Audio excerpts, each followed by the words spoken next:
Hello, আমি সঞ্চিতা। এটা হচ্ছে আমার দাদার বার্থডে সেকেন্ড পার্টের মিনি ব্লগ। আমি তো তোমাদেরকে আগেই বলেছি যে আজকে আমার এক্সাম আছে, সেই জন্য কিন্তু আমি তাড়াহুড়ো করে ব্রেকফাস্ট খেয়ে বেরিয়ে পড়লাম এক্সাম দেওয়ার জন্য। আর এদিকে আমি চলে যেতে মা কিন্তু ঢুকে পড়লো রান্নাঘরে। আর এদিকে এক এক করে সব রান্নাবান্নার গোছগাছ শুরু করে দিয়েছে দুপুরের জন্য।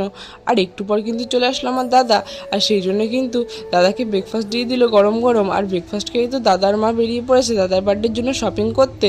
ফার্স্টে জামা কাপড়ের দোকান থেকে জামা কাপড় কেনার পরে মা কিন্তু দাদাকে একটা দারুণ সারপ্রাইজ দিয়েছে, সুন্দর একটা ভেসলেট। আর তারপর বাড়ি এসে মা আবার রান্না বান্না শুরু করে দিয়েছে। আর ইতিমধ্যে কিন্তু আমিও বাড়ি চলে এসেছি। আর বাড়ি আসার সময় তো দাদার জন্য আমি একটা বার্থডে কিনে এসেছিলাম। আর এদিকে কিন্তু দাদাও আমাকে একটা সুন্দর সারপ্রাইজ দিয়ে দিয়েছে। এই দেখো এই চকলেটটা, আমি যদি চকলেট খেতে প্রচণ্ড ভালোবাসি। আর বাড়ি এসে দেখি এখনও কিছু রান্নাবান্না বাকি আছে, কারণ এখনও রান্নার জন্য কিছু জিনিস দরকার। সেই জন্য কিন্তু আমি চলে গেলাম আমার বোনজির সাথে দোকানে। আর দোকান থেকে কিন্তু সেই সব জিনিসগুলো নিয়ে আসলাম যেগুলো মায়ের রান্নার জন্য দরকার।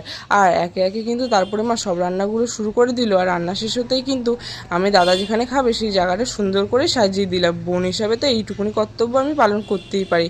আর এরপর কিন্তু ফ্রিজ থেকে কেকটা বের করে আমরা সবাই কেক কাটিং করা শুরু করে দিলাম গান গেয়ে, হ্যাপি বার্থডে টু ইউ। আর আজকের মিনি ব্লগটা এতটা অবধি থাকলো। কাদের কাদের দাদা আছে অবশ্যই কমেন্ট করে জানিও। আর আমার দাদাকে সবাই হ্যাপি বার্থডে উইশ করে দিও। Thank you, tata, bye by.